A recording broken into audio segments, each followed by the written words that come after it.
संघटित शक्तीचा, शेतकरी संघटित शक्तीचा, पुणे नाशिक औद्योगिक महामार्ग रद्द, पुणे नाशिक औद्योगिक महामार्ग रद्द, पुणे नाशिक औद्योगिक महामार्ग रद्द.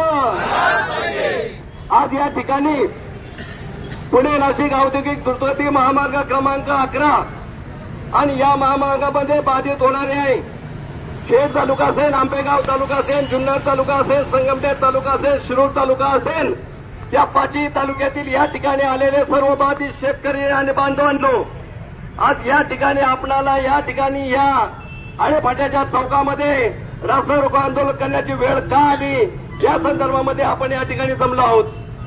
तर मित्रांनो, या संदर्भामध्ये 20 फेब्रुवारी 2024 रोजी या राज्य सरकारने एक अधिसूचना काढली आणि त्या अधिसूचना काढून प्रकल्प सल्लागार म्हणून महाराष्ट्र राज्य रस्ते विकास महामंडळाची नेमणूक केली आणि 8 मार्च 2024 रोजी पुणे नाशिक औद्योगिक द्रुतगती महामार्ग क्रमांक 11 या संदर्भामध्ये ज्याला आपण म्हणतो 3 सर्वे करण्यात आले आणि भूसंपादनाची पहिली नोटीस आपल्याला देण्यात आली. आणि म्हणून बांधवांनो, खऱ्या अर्थाने हा महामार्ग करत असताना कुठल्याही शेतकऱ्याला विश्वासात घेतलं नाही, शेतकऱ्याला विश्वास घेतला नाही. त्याचबरोबर पुणे नाशिक औद्योगिक द्रुतगती हा जो महामार्ग आहे, या महामार्गामध्ये जवळजवळ सुमारे 1,500 हेक्टर क्षेत्र त्यामध्ये बागायती क्षेत्र जात आहे आणि त्यामुळे या ठिकाणी असणारा सर्वसामान्य शेतकरी जो आहे त्याची जमीन अत्यल्प अल्पभूधारक शेतकरी असणारा अल्पभूधारक शेतकरी, त्यामुळे सर्वसामान्य शेतकरी उद्ध्वस्त होणार आहे आणि उद्ध्वस्त झाल्यानंतर सर्वसामान्याचं उपजीविकेचं साधन निघून जाणार आहे. म्हणून राज्य सरकारने घातलेला हा जो घाट आहे हा आम्ही कदापि सहन करणार नाही. कुठल्याही परिस्थितीमध्ये पुणे नाशिक औद्योगिक द्रुतगती महामार्ग जो राज्य सरकारने होऊ घातलेला आहे, पुणे नाशिक राष्ट्रीय महामार्ग अस्तित्वात असताना समांतर तोच म्हणजे आळाफाट्यापासून 6 किलोमीटर अंतरावरती राजुरी गाव आहे आणि त्या ठिकाणावरनं हा रस्ता नेला जातोय. आणि म्हणून अशा पद्धतीने एक रस्ता असताना दुसऱ्या रस्त्याची आवश्यकता नाही असे असताना देखील राज्य सरकार हा रस्ता होऊ घालत आहे. परंतु सरकारचा हा जो डाव आहे, कदापि हा जनता हा शेतकरी कदापि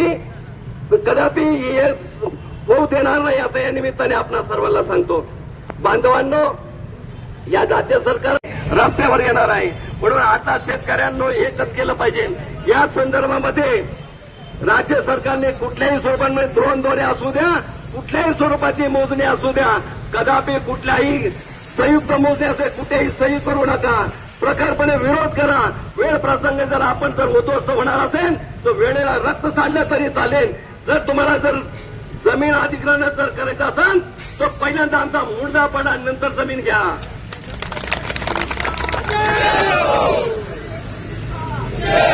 बांधवांनो, या तालुक्यामध्ये जर आपण विचार केला तर जेएमआरटी प्रकल्प झाला या जुन्नर तालुक्यात.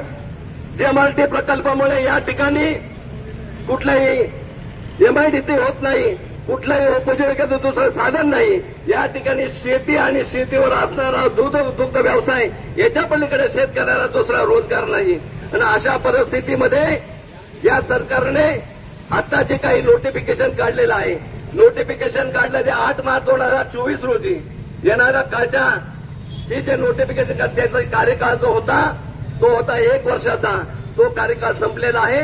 म्हणून या निमित्ताने राज्य सरकारला विनंती करत आहोत का सरकारने हे जे काही नोटिफिकेशन काढलेलं आहे याचा कार्यकाळ संपलेला आहे आणि या तमाम शेतकरी बांधवांची मागणी आहे का या ठिकाणी बागायती क्षेत्र वगळून जे अप्रगत जो भाग आहे, डोंगराळ भाग आहे, आमचा त्याला विरोध नाही, पण बागायती पट्ट्यातून हा जो रस्ता नेला जात आहे त्याला प्रखरपणे शेतकऱ्यांचा विरोध आहे. म्हणून हा रस्ता कुठल्याही परिस्थितीत रद्द झालाच पाहिजे ही या पट्ट्यातील शेतकऱ्यांची आग्रही मागणी आहे. आणि बांधवांनो, जो आता या पट्ट्यामध्ये जे हा जो आता रस्ता होऊ घातलेला आहे या माध्यमातून जर पाहिलं तर हा 20 फुटावर उंचीवरनं हा रस्ता नेला जात आहे. 110 मीटर रुंदीचा म्हणजे जवळजवळ 365 फूट. 10 लेनचा जर असं म्हणलं तर एका लेनला 11 फूट लागतात. 10 लेनचा जर घेतला 10 लेनचा घेतला तर म्हणलं 110 फूट. परत 90 फूट पकडले 200 फूट. 365 फूटची गरज काय? आणि म्हणून हे राज्य सरकार शेतकऱ्याला मातीत घालण्याचं काम करत आहे आणि म्हणून ही जनता कदापि खपून घेणार नाही.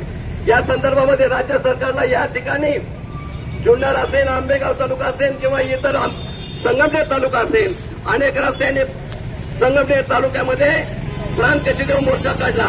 राजुरी असेल या ठिकाणी साखळी उपोषण केलं आणि या संदर्भामध्ये सरकारला हा रस्ता कुठल्याही परिस्थितीत रद्द करा म्हणून आग्रही मागणी केली. यावरती राज्य सरकारने स्थगिती दिली म्हणून सांगितलं. स्थगिती दिली. 27 ऑगस्टला राजुरीत उपोषण झालं. 20 ते 27 ऑगस्ट यामध्ये संवाद यात्रा काढली गेली आणि म्हणून त्याच्यानंतर सरकारने स्थगिती दिली म्हणून सांगितलं, परंतु स्थगिती बांधवांना दिली नाही. तर यांची जी काही संपादनाची प्रक्रिया ही चालूच राहिली आणि म्हणून या निमित्ताने आमची जाहीरपणे मागणी आहे. राज्य सरकारने या राज्याचे मुख्यमंत्री असतील, या राज्याचे उपमुख्यमंत्री असतील, या जिल्ह्याचे पालकमंत्री आणि आदरणीय राज्याचे उपमुख्यमंत्री अजितदादा पवार साहेबांना आमची विनंती आहे की हा जो काही प्रस्तावित जो मार्ग आहे तात्काळ रद्द करा आणि जो काही पुणे नाशिक राष्ट्रीय जो महामार्ग आहे त्याचं विस्तारीकरण करा.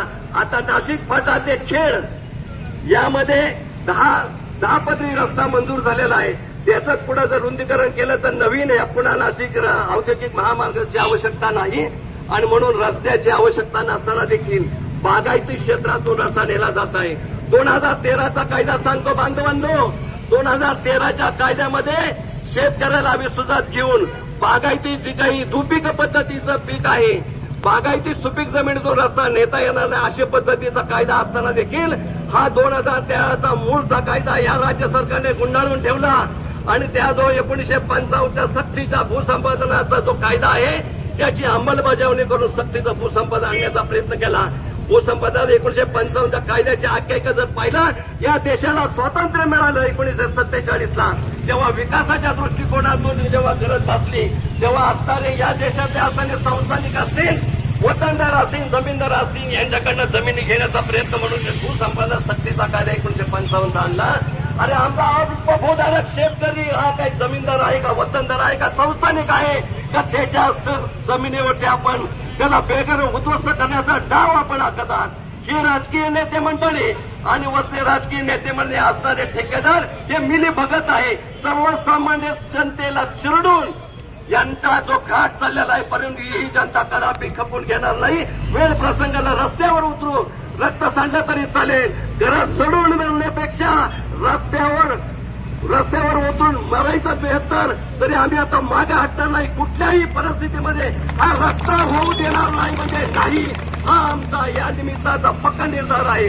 म्हणून बांधवांनो, कुठल्याही सर्व राज्याच्या मुख्यमंत्री असतील यांनी आज एक भूसंपादनाच्या संदर्भामध्ये असणारे भूमी अभिलेख यंत्रणा असेल, अनेकांना सांगितलं शेतकऱ्यांनी त्या ठिकाणी स्थानिक भागामध्ये जर विरोध जरी केला तर सॅटेलाइट पद्धतीनं ड्रोनच्या माध्यमातून मोजणी केली जाईल. परंतु बांधवांनो, कुठल्याही स्वरूपात कुठेही याचा जर कुणी जर अधिकारी दिसला तर त्याला पळून लावा, पिटाळून लावा. वेळ प्रसंग आला तर मागे पुढे बघू नका. परंतु आता जीवन मरणाची लढाई आहे.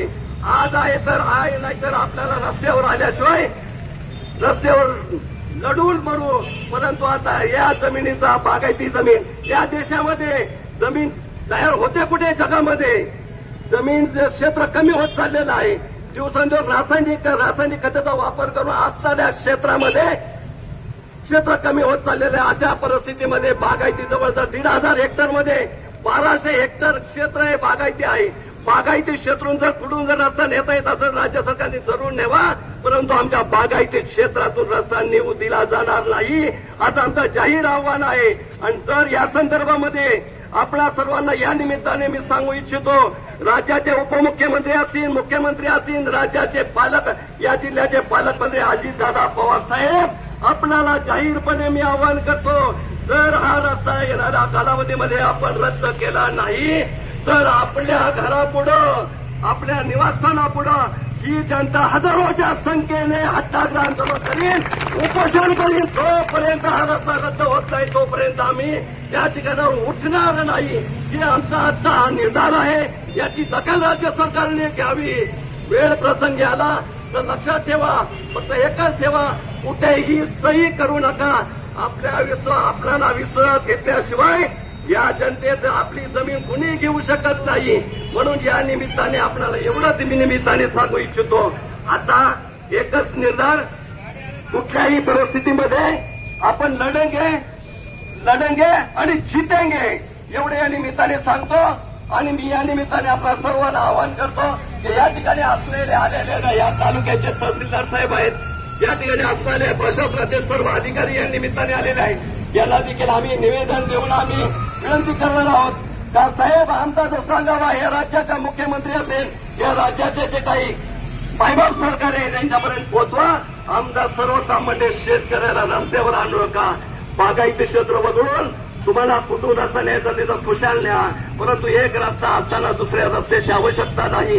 या ठिकाणी गेले 30 वर्षे चालणारा पुणे नाशिक हायस्पीड रेल्वे तो संपादन प्रक्रिया झाली असताना देखील तो गुंडाळून ठेवला.